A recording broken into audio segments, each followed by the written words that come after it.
ये मैं पूछता हूँ आपसे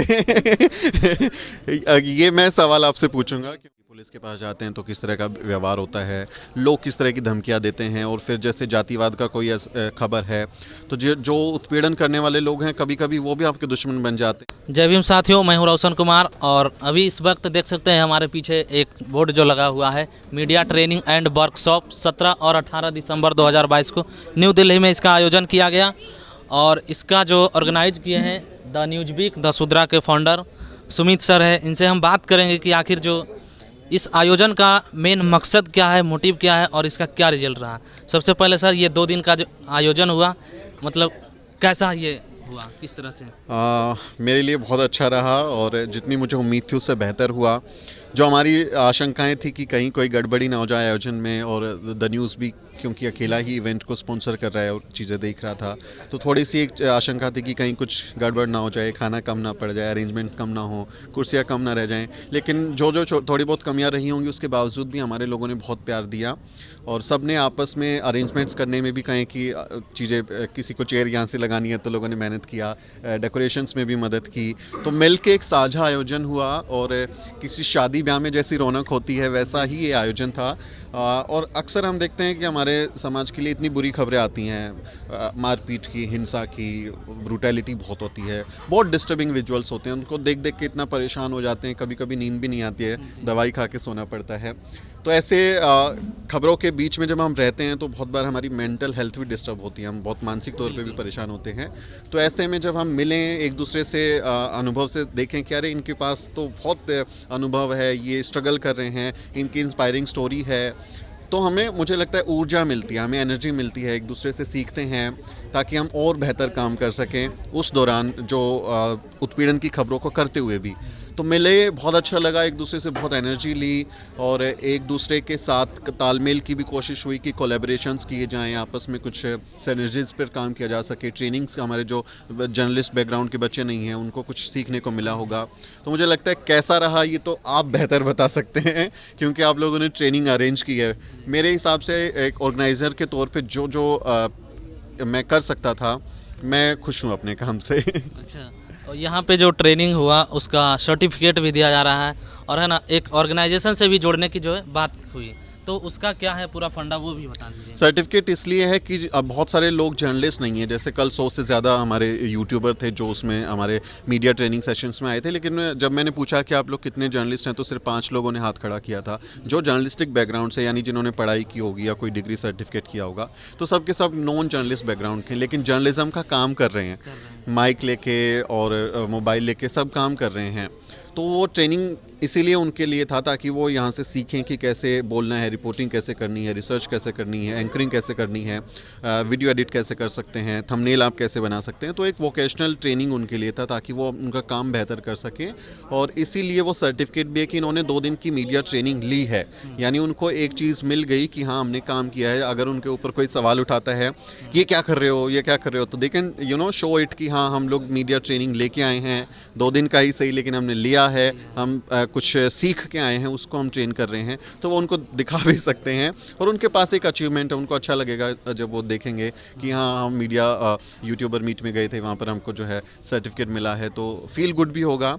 और एसोसिएशन तो मतलब ऐसा नहीं है कि वो हमने अभी बना दिया है, वो सरकार की नई गाइडलाइंस हैं कि आपको एक एसोसिएशन बनाना पड़ेगा जो आपका कंटेंट है उसकी अगर शिकायत कोई आपसे करना चाहे तो एक इंटरनल आपको रिड्रेसल कमेटी बनानी पड़ेगी जो आपकी शिकायत जब होगी तो उस पर जांच पड़ताल करेगी, उस पर फैसला करेगी। ये सरकार की गाइडलाइन है।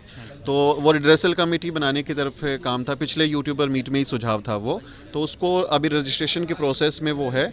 इसलिए हमने कहा जो साथी उसमें जुड़ना चाहें जुड़ें, ताकि जब सरकारी कोई हमारे ऊपर आँच आए या कुछ बात हो तो हम शायद एक दूसरे के साथ खड़े होंगे तो अच्छा होगा, वो यही कोशिश है।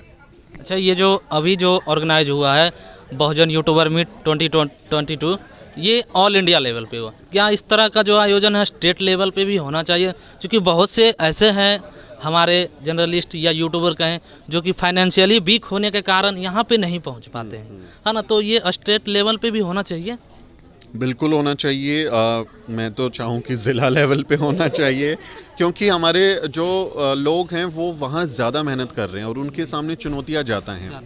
जैसा हम आप जिक्र भी कर रहे थे, जब लोग अपना अनुभव बता रहे थे कि पुलिस के पास जाते हैं तो किस तरह का व्यवहार होता है, लोग किस तरह की धमकियां देते हैं, और फिर जैसे जातिवाद का कोई खबर है तो जो उत्पीड़न करने वाले लोग हैं कभी कभी वो भी आपके दुश्मन बन जाते हैं, हमला कर देते हैं, वो बहुत चैलेंजिंग होता है। तो ऐसे में उनके लिए एक सॉलिडारिटी दिखे, उनके साथ लोग खड़े हों, वो प्रोफेशनल दिखें, काम करें, तो मुझे लगता है कि शायद इनमें कुछ कमी आ पाएगी। फिर पुलिस भी आपसे बात करते हुए जो है उसको ये लगेगा कि हाँ ये पत्रकार है, इनसे आप बदतमीज़ी नहीं कर सकते।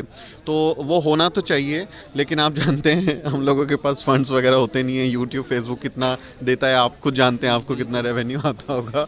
तो फ़िलहाल इसलिए हमने कोई रजिस्ट्रेशन भी नहीं रखा था इस इवेंट में, क्योंकि जैसे आप बिहार से आए हैं तो आने के लिए ही पैसा खर्च होगा, तो आपके लिए हम रजिस्ट्रेशन शुल्क नहीं रखना चाहते, इसलिए ये फ्री हमने रखा सबके लिए इवेंट। तो जितना थोड़ा बहुत इंतज़ाम हम कर सकते थे हम लोगों ने किया, लेकिन हर ये बड़ा इंतज़ाम नहीं कर सकते हम, मतलब एक बजट था हमारा, उससे ज़्यादा हम भी नहीं कर सकते। स्टेट में करेंगे, ज़िले में करेंगे तो वहाँ पे भी कुछ खर्च होगा, वहाँ पे भी कुछ अरेंजमेंट्स करने होंगे। अगर आप एक्सपर्ट्स बुलाते हैं तो उनके भी रहने खाने आने का इंतज़ाम करना पड़ेगा।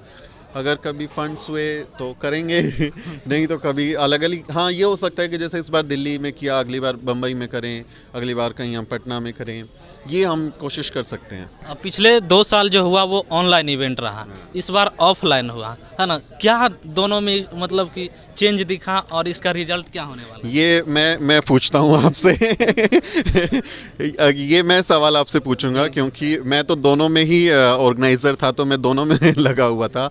आप पार्टिसिपेंट हैं, तो आप मुझे बताइए कि वहाँ से जब आप ऑनलाइन में जुड़े थे और अब ऑफलाइन में जुड़े हैं तो आपको कैसे लगा?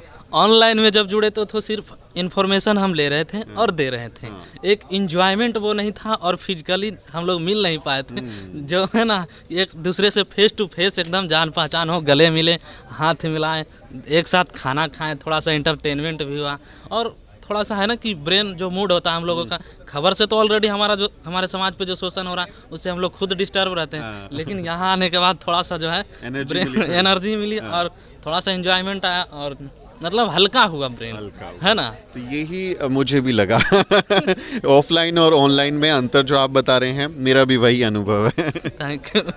तो ये थे हमारे साथ सुमित सर, और बहुत ही मज़ा आया। हम लोगों ने यहाँ 2 दिन टाइम स्पेंड किया, 2 दिनों का ट्रेनिंग भी लिया, बहुत कुछ सीखा भी और सिखाया भी। तो बाकी आप लोग क्या सोचते हैं, अपनी प्रतिक्रिया नीचे कमेंट बॉक्स में दीजिए। हमारे चैनल पर पहली बार आए तो हमारे चैनल को सब्सक्राइब कीजिए, और अगर आप इस बार शामिल नहीं हुए हैं तो हम लोगों को सोशल मीडिया अकाउंट से जुड़िए।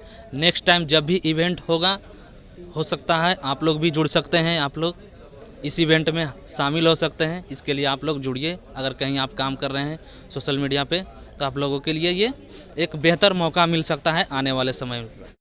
अगर यह वीडियो आप हमारे YouTube चैनल पर देख रहे हैं तो चैनल को सब्सक्राइब करें, वीडियो को लाइक करें और शेयर करें। अगर आप यह वीडियो हमारे फेसबुक पेज पर देख रहे हैं तो पेज को फॉलो करें और वीडियो शेयर ज़रूर करें। अपनी प्रतिक्रिया नीचे कमेंट बॉक्स में दें।